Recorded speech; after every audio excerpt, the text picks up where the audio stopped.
Assalamualaikum warahmatullahi wabarakatuh. Saya Beni Sofyan, kembali berbicara meraih impian. Ketika seseorang berusaha untuk meraih impian-impiannya, dan ketika ia berusaha menjalankan rencana-rencana yang telah disusunnya, selain dari diri sendiri, maka hambatan dan rintangan akan datang dari orang lain.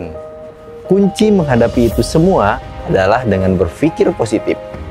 Hambatan bisa datang dari sahabat, teman, saudara, dan lingkungan sekitar. Sekali lagi, kuncinya adalah berpikir positif. Lalu bagaimana sih caranya agar kita selalu berpikir positif?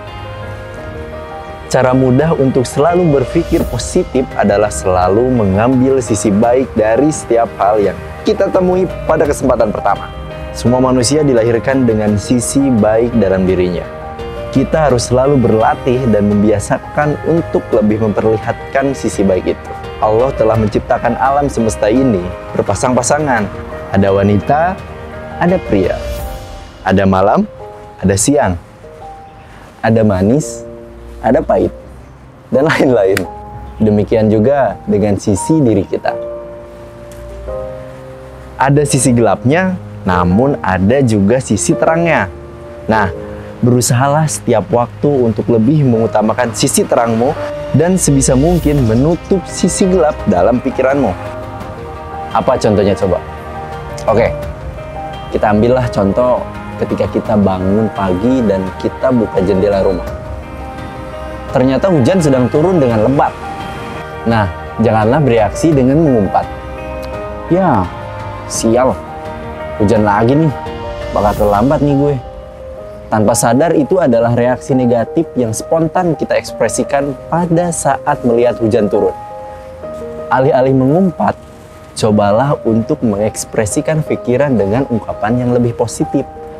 Seperti ini, wah, alhamdulillah hujan turun. Semoga para petani senang. Sawahnya akan tumbuh subur. Aku harus cepat bersiap-siap agar tidak terlambat. Contoh lainnya, ketika seseorang menyadari kelemahan dalam dirinya, maka itu tidak membuatnya berpikir bahwa Allah tidak sayang padanya.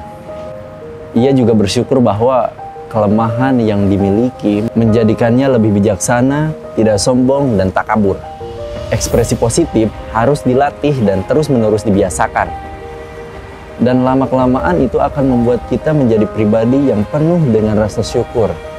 Kembali berbicara tentang hambatan dan rintangan yang dihadapi oleh seseorang yang sedang berusaha meraih impian. Ketahuilah bahwa orang sukses tidak menganggap rintangan sebagai sesuatu yang akan menghentikan dia. Bahkan banyak orang sukses berpikir bahwa rintangan itu sebagai sesuatu yang harus dan pasti ada dalam jalur perjalanannya meraih impian. Tidak ada jalur mulus bebas hambatan dalam setiap usaha mencapai tujuan besar. Tidak ada jalan datar untuk mencapai puncak gunung. Seringkali bahwa jalan yang harus ditempuh selain mendaki juga terjal dan penuh onak berduri, tetapi bagi seorang pemenang, itu semua tidak membuatnya gentar. Dengan sikap positif, ia selalu bisa melihat rintangan sebagai batu loncatan agar dia bisa menjadi manusia yang lebih baik ke depan. Nah, meskipun begitu, ketika seseorang berusaha berpikir positif, pasti banyak orang yang akan menganggap kita sok suci, sok benar, sok alim, dan lain-lain. Itu wajar dan sudah biasa, karena pada dasarnya lingkungan akan berusaha menarik kita ke bawah. Pada kenyataannya, banyak orang yang tidak suka kalau kita berhasil. Ketika kita berusaha meraih sesuatu, suatu saat kita pasti akan menghadapi tantangan, penolakan, cemoohan, atau penghinaan dari orang yang tidak setuju dengan kita. Ingatlah bahwa kita tidak akan merasa sakit hati dengan hal-hal tersebut karena pada dasarnya itu semua hanya ada dalam pikiran kita. Orang besar tidak merasa sakit dipukul oleh orang kecil.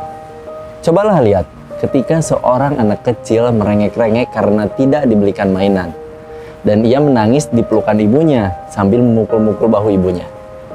Apakah sang ibu merasa sakit hati? Tidak. Ibu yang normal dengan penuh kasih sayang membelai anaknya dan menenangkannya. Begitu juga jika ada orang yang mau menyakiti kita dengan ejekan atau hinaan kepada kita. Ingatlah, hanya orang kecil yang suka menghina orang. Hanya orang kecil yang suka mengejek dan merendahkan orang. Pikirkan bahwa kita orang besar dan dia orang kecil. Maka kita tidak akan merasa sakit hati dan bahkan kita akan menumbuhkan hikmah dari kalimat-kalimat yang mengejek tersebut. Pada dasarnya, ejekan adalah vitamin bagi orang-orang sukses. Tidak ada orang sukses yang tidak menerima ejekan selama dia berusaha mewujudkan impian-impiannya. Dalam menuju keberhasilan, penuh dengan rintangan dan hambatan. Tapi itu semua akan membuat badan kita semakin kuat dan siap menerima tantangan yang lebih besar lagi. Manusia tidak akan menerima ujian lebih dari yang ia mampu menghadapinya. Satu hal yang perlu kamu ingat, bahwa kamu tidak perlu takut dan jangan khawatir. Suatu saat kamu pasti akan menemukan orang yang mendukungmu. Orang yang sejalan dengan pikiranmu. Orang yang juga berpikir positif dengan apa yang terjadi. Jika kamu sudah bertemu dengan orang-orang yang positif seperti itu, jangan lupakan mereka. Jadikan mereka sebagai teman baikmu. Sikap positif yang kamu coba ekspresikan setiap saat akan bereaksi seperti magnet yang akan menarik orang-orang yang berpikir positif pula. Seperti sebuah ungkapan bahwa orang baik berkumpul dengan orang baik. Orang jahat berkumpul dengan orang jahat. Maka lama-kelamaan lingkunganmu akan terseleksi menjadi sebuah komunitas yang beranggotakan orang-orang baik. Itulah juga mengapa ada orang yang sering berkata bahwa cara melihat siapa orang itu adalah dengan melihat dengan siapa dia berteman. Saya ingin mengatakan dengan tegas bahwa jika kamu memiliki teman yang selalu berpikir positif dan pengaruhnya baik terhadap dirimu, maka jadikan dia sebagai orang yang penting untuk kehidupanmu. Janganlah pernah mengesampingkan atau bahkan meninggalkannya jika kita kehilangan seseorang teman yang pikirannya selalu positif. Dan sebaliknya, dengan tegas pula saya sampaikan, jika ada seseorang dalam lingkunganmu yang senantiasa berpikir negatif dan selalu memandang sesuatu dari sisi jeleknya, maka tidak perlu ragu untuk melepaskannya karena ia akan berpengaruh jelek pada hidupmu. Paling tidak, kita harus menjaga jarak dengan orang-orang yang selalu mengolok, mencaci, dan melihat keburukan orang agar kita tidak terbawa pengaruhnya. Bukan berarti kita melupakan teman, tetapi kita juga harus memikirkan kehidupan kita secara lebih luas dan demi masa depan kita sendiri. Nah, biasakan melihat semua hal dari sisi positifnya.